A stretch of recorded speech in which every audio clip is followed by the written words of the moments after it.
नमस्कार बंधुरा श्रीमती मिठुस किचेने आपनादेर सकलके स्वागत।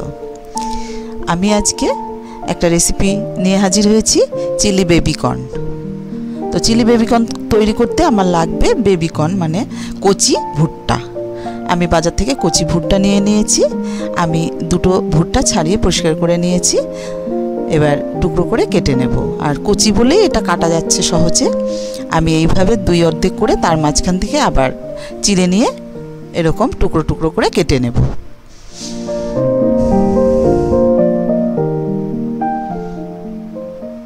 सब बेबिकर्नगुलो आमी एरकम करे पिस करे नियेछि। और चिली बेबिकर्न तैरी करते लागबे पेঁয়াজ, ক্যাপসিকাম, टमेटो, काँचा लंका आमी सेगुलोও केटे नियेछि। एबार आमी एकटा कड़ाइए गरम जल करे लवण दिए बेबिकर्नगुलो भालो करे धुए 3-4 बार जल पाल्टिए एटा एकटू आमी फुटिए नेब गरम जले, ताते भालो करे परिष्कार हो जाबे, एकटू नरम हो जाबे। तारपरे जलटा झरिए आमी एकटू शुकनो करे निये एकटा बोलेर मধ্যে निये नियेछि सब बेबिकर्नेर पिसगुलो। एइबार आमी 3 चामच कर्नफ्लावर दिए देब, 1 चामच मयदा निये नेब, दिए देब हाफ चामच गोलमरिचेर गुঁড়ো और लंकार गुঁড়ো हाफ चामच दिए देब, हाफ चामच लंकार पेस्ट, हाफ चामच आदार पेस्टो दिए देब और दिए देब स्वाद अनुयायी लवण और एकटूखानी जल दिए एटा शुकनो शुकनो करे मेखे नेब। এটা পাতলা ব্যাটার হবে না, শুকনো শুকনো গায়ে লেগে থাকবে এইরকম অবস্থায় আমি মেখে ঢেকে রাখবো। তারপরে কড়াইতে আমি সাদা তেল নিয়ে নিয়েছি বেশ খানিকটা, এটা ডুবো তেলে ভাজলেই ভালো হয়। আর আমি গ্যাসের ফ্লেমটা একদম লো হিটে রেখে এটা বেশ খানিকটা সময় ধরে ধীরে ধীরে ভেজে নেব। এইভাবে এটা দুবার ভাজলেও হয়, আমি একবারই ভেজে তুলে নেব। এইভাবে সব বেবিকর্নগুলো ভেজে তুলে নিয়েছি। এই ভাজা বেবিকর্নগুলো কিন্তু সসের সঙ্গে দারুণ লাগে খেতে।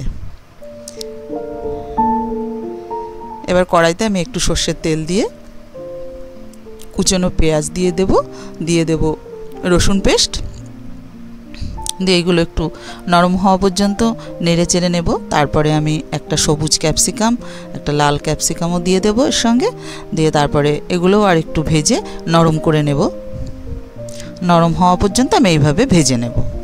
তারপরে একটা টমেটো দিয়ে দেব, ওটাও এরকম একটু বড় বড় ডুমো ডুমো করে কেটে নিয়েছি। আর দিয়ে দেব লঙ্কার টুকরো, সবুজ লঙ্কা দিয়ে দেব 2 চামচ চিলি সস আর 2 চামচ টমেটো সস দিয়ে সবগুলো ভালো করে মিশিয়ে নেব। মিশিয়ে একটুখানি নাড়াচাড়া দিয়ে আমি 2 চামচ কর্নফ্লাওয়ার জলে গুলিয়ে নিয়ে ওটাও দিয়ে দেব একটু গ্রেভি হওয়ার জন্য। আমি এইভাবে দিয়ে ভালো করে মিশিয়ে নেব। মিশিয়ে নিয়ে একটু স্বাদ মতো লবণ দিয়ে দেবো আর একটু চিনি দিয়ে দেবো। চিনিটাও এইভাবে মিশিয়ে দিয়ে তারপরে আমি ভেজে রাখা বেবিকর্নের টুকরোগুলো এর সঙ্গে মিশিয়ে দেব। ভালো করে নাড়াচাড়া দিয়ে বেশ মিশিয়ে নিয়ে আমি 10 মিনিটের জন্য ঢাকা দিয়ে একদম গ্যাসের আঁচটা লো ফ্লেমে রেখে আমি 10 মিনিট ফুটিয়ে নেব।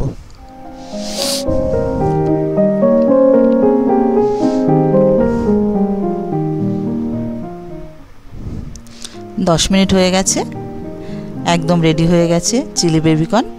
এইভাবে গরম গরম সার্ভ করুন, রুটি, পরোটা, লুচি সব কিছুর সঙ্গে দারুণ লাগে। দারুণ স্বাদের একটা রেসিপি, একবার হলেও ট্রাই করে দেখবেন বন্ধুরা। আর আমার রান্নার পদ্ধতিটা যদি ভালো লাগে তাহলে অবশ্যই লাইক করবেন একটা, আর শেয়ার করবেন। আর কেমন হয়েছে অবশ্যই কমেন্ট করে জানাবেন। আর আমার পাশে সাবস্ক্রাইব করে পাশে থাকার অনুরোধ রইল।